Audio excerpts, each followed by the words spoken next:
So কাভারটা দেখে তোমরা বুঝতে পারছো যে কি নিয়ে কথা বলতেছি। টোটালি ডিফারেন্ট একটা টপিক, এটা নিয়ে আসলে কথা না বললেই নয়। দেখো, আমি এখানে এই ভিডিওতে অবভিয়াসলি কেন পরীক্ষা নেওয়া হলো এটা নিয়ে কথা বলবো না, ঠিক আছে? সো আমি কিছু জিনিস একটু আইডেন্টিফাই করতে চাই।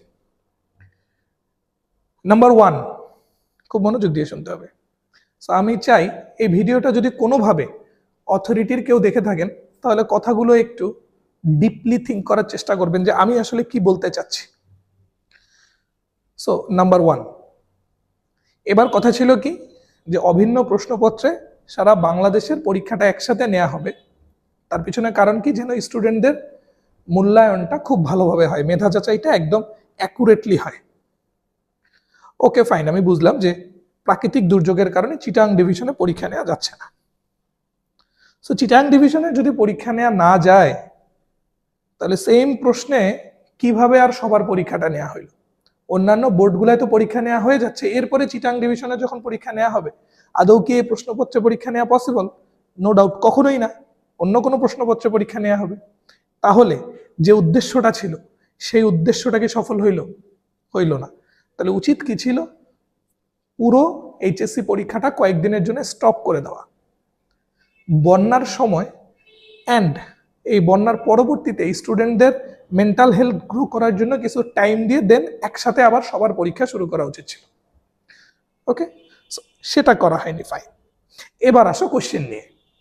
আমি একটা জিনিস বুঝি না, এই যে আমি যে এরকম ক্ষুদ্র মানুষ, আমি যখন আমার স্টুডেন্টদের কোশ্চেনগুলো করতে যাই, আমি একটা কোশ্চেন করার পরে বারবার রিচেক করি যে এই কোশ্চেনে লজিক্যাল কোনো ভুল আছে কিনা, প্রিন্টিং মিস্টেক, লেখার ভুল কিংবা অনিচ্ছাকৃত ভুল, এইটা টোটালি ডিফারেন্ট জিনিস। বাট কনসেপ্টের ভুল, লজিক্যাল ভুল, এগুলো আসলে মেনে নেওয়ার মতো না। আমি মানুষটা ফিজিক্স একটু একটু তো পারি, ম্যাথের মানুষ আমরা, ফিজিক্স সামান্য হলেও তো আমরা পারি। সো কোয়েশ্চেন দেখার পর আমি লিটারেলি অবাক হয়ে গেছি যে এইরকম কনসেপ্টের ভুল করার পরও এই কোয়েশ্চেনগুলো গ্র্যান্টেড হয় কিভাবে। আসলেই টিচাররা কি চাচ্ছে? ওনারা কি স্টুডেন্টদের স্বপ্ন নিয়ে খেলতে চাচ্ছে? একবার কি একটা জিনিস তারা থিঙ্ক করে না যে এই প্রশ্ন, এই টাইপের প্রশ্ন হলে স্টুডেন্টরা যখন কনফিউজড হয়ে যাবে, তখন এগুলো স্টুডেন্টদের খুব বেশি হিট করে, এন্ড এত বেশি হিট করে এটা নেক্সট পরীক্ষাগুলো ওদের খারাপ করে দেয়। প্রশ্ন কঠিন হোক, প্রশ্ন স্ট্যান্ডার্ড হোক, নো প্রবলেম, প্রশ্ন স্ট্যান্ডার্ড হবে, আমরাও এটা চাই যে স্টুডেন্টদের মধ্য থেকে বেটার কিছু বের করে নিয়ে আসা, স্টুডেন্টদের ব্রেইনটা টোটাল ইউটিলাইজেশন করা, এটা আমরাও চাই, এটা সবাই চায়, এটা চায় না এরকম কেউ নাই। কিন্তু কথা হলো, স্ট্যান্ডার্ড কোয়েশ্চেন না করে এলোমেলো কোয়েশ্চেন করা, কনসেপচুয়ালি ভুল কোয়েশ্চেন করা, এগুলোর দায় আসলে কে নেবে? যারা বোর্ডের কোয়েশ্চেনগুলা করে, আমি জানি না তারা আসলে কি বুঝে, কি দেখে কোয়েশ্চেনগুলা করে, আর এই কোয়েশ্চেনগুলা পরবর্তীতে রিচেক হয় কিনা। একটা কোয়েশ্চেন, আমার মনে হয় না যে একটা কোয়েশ্চেন একজন টিচারকে দিয়ে করানো হয়। এই কোয়েশ্চেনগুলো করানোর পরে কিন্তু বেশ কয়েকজনের কাছে কোয়েশ্চেনগুলো রিচেক হয়। কারো চোখেই কি এই ভুলগুলো পড়ে না যে আসলে কোয়েশ্চেনের কনসেপ্টের ভুলটা কোথায়? সো এডুকেশন সিস্টেমের এই জিনিসগুলো থেকে বের হয়ে আসতে হবে। আমরা নিজেদের দাম্ভিকতার জায়গা থেকে, নিজেদের জেদ খাটাইতে গিয়ে কখনোই একটা স্টুডেন্টের জীবন নিয়ে ছিনিমিনি খেলতে পারি না।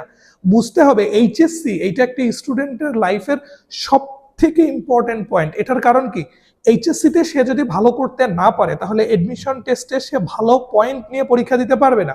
আর এই অল্প কিছু পয়েন্টের কম বেশির কারণে একটা খুব ভালো স্টুডেন্টও কিন্তু ঝরে পড়তে পারে। সো এই জিনিসগুলো খুবই হার্ট করে। একজন ক্ষুদ্র শিক্ষক হয়ে, এইচএসসি লেভেলের একজন ক্ষুদ্র শিক্ষক হয়ে আসলে শিক্ষার্থীদের জন্য এই কথাগুলো না বলে আজকে আর থাকতে পারলাম না। কাউকে নিয়ে কথা বলার ইচ্ছা হয় না, কিন্তু যখন এইরকম সিস্টেম চলে আসে, এগুলো আসলে আনডাউটলি এগুলো মার্সি করার মতো না। আমার মনে হয় এই টিচারগুলো যারা কোশ্চেনটা করছে, তারা কিসের যোগ্যতায় আসলে এই বোর্ডের কোশ্চেনগুলো করছে, তাদেরকে জবাবদিহিতার আওতায় আনা উচিত। অথবা এইরকম ভুলের কারণে এই প্রশ্নগুলোই বাতিল করে ফেলা উচিত, আর এই এক্সামটাই বাতিল করে ফেলা উচিত। কারণ এখানে কেমনে মূল্যায়ন করবে যখন কোয়েশ্চেনে কোনো একটা স্পেসিফিক ডাটা দেওয়া থাকবে না? এই ডাটাটা আসলে কে কোনটা ইউজ করলো, কে কিভাবে কোয়েশ্চেনটা সলভ করলো, কারটা কারেক্ট হইলো, কারটা ভুল হইলো, এটার মূল্যায়নটা হবে কিভাবে, এইটাই হইলো প্রশ্ন। সো দিস ইজ টোটালি একটা ডিসগাস্টিং সিস্টেম। আমাদের এখন এরকম একটা জিনিস আমাদের মধ্যে চলে আসছে যে আমরা আসলে সিস্টেমের বাইরে গিয়ে সিস্টেমকে বিল্ড করতে চাই। সো সিস্টেমের বাইরে গিয়ে অ্যাকচুয়ালি কখনোই সিস্টেমকে বিল্ড করা যায় না। মাঝে মাঝে সিস্টেমের ভিতরে থেকেও সিস্টেমকে বিল্ড করতে হয় স্ট্রাকচার্ড ওয়েতে। সো আমাদের মধ্যে এরকম স্ট্রাকচারাল কোনো ম্যাটেরিয়াল নাই, স্ট্রাকচারাল কোনো প্রপার্টিজ নাই। আজকে হয়তো আমি কথা না বললে বা আমরা কথা না বললে অন্য কেউ কথা বলবে না।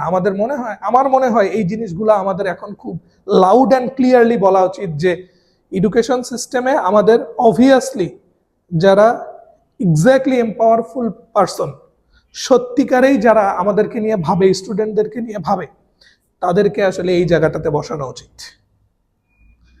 শুধু স্টুডেন্টের জীবন নিয়ে ছিনিমিনি খেললে হবে না। আজকে ঢাকায় জলাবদ্ধতা কিন্তু একদম টাফ অবস্থা। আর আমাদের বাংলাদেশের মানুষের তো অবস্থা খুবই ভালো করে জানা আছে যে যখন কোনো একটা প্রাকৃতিক দুর্যোগ হয় তখন আমরা একজন আরেকজনের হেল্পিং হ্যান্ড না হয়ে বরং নিজেদের স্বার্থ উদ্ধারের চেষ্টা করি। আজকে ঢাকায় গিয়ে দেখেন রিক্সাওয়ালারা তাদের দাম কত কত রিক্সা ভাড়া বেড়ে দিছে। সিএনজি ওয়ালারা দেখবেন তাদের সিএনজির ভাড়া কত বাড়াই দিছে। সো আলটিমেটলি দিন শেষে সাফারার কারা হচ্ছে স্টুডেন্টরা। সো এইভাবে তো আসলে এক্সাম নেওয়া যায় না। আমরা নর্থের মানুষ, সো আমরা বন্যাটাকে খুব কাছে থেকে দেখছি। ইন রিসেন্ট টাইমে হয়তো আমাদের নর্থে বন্যাটা হচ্ছে না, বন্যাটা হয়তো সাউথের দিকে চলে গেছে, বাট বন্যা এটা আসলে কতখানি হরিবল এটা আমরা কিন্তু একদম আই উইটনেস। সো এই জিনিসটার মর্ম আমরা বুঝি, এই জিনিসটার ভয়াবহতা আমরা বুঝি। সো আমার মনে হয় যদি অথরিটির কেউ এই ভিডিওটা দেখে থাকেন, সো কথাগুলো একটু আমলে নেবেন। জানি না এই ক্ষুদ্র মানুষের কথার মূল্যায়ন কতখানি হবে। সো যদি কথাগুলো ঠিক হয়ে থাকে তাহলে কথাগুলো আমলে নেওয়া উচিত। অ্যাটলিস্ট এইচএসসি লাইফে এসে একটা স্টুডেন্টের মেধার প্রপার কনসিডারেশন আনা উচিত, একটা স্টুডেন্টের মেধার প্রপার যাচাইটা করা উচিত। আমাদের বাংলাদেশ থেকে আজকে প্রচুর পরিমাণ সার্টিফিকেটধারী বের হয়, কিন্তু এডুকেটেড কয়জন বের হয়? মানবতা আছে এরকম কয়জন বের হয়? মূল্যবোধ আছে এরকম কয়জন বের হয়? এরকম বের হয় না। তার পিছনের কারণ হইল আমরা আসলে এরকম একটা সিস্টেমের মধ্য দিয়েই যাচ্ছি যে সিস্টেমটা টোটালি সেলফিশ একটা সিস্টেম।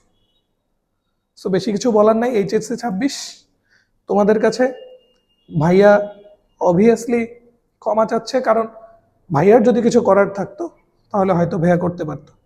সো এরকম আমরা যারা ভাইয়ারা আছি বা যারা আমরা তোমাদের পক্ষে আছি সবার পক্ষ থেকে আমি তোমাদের কাছে সরি বলতেছি।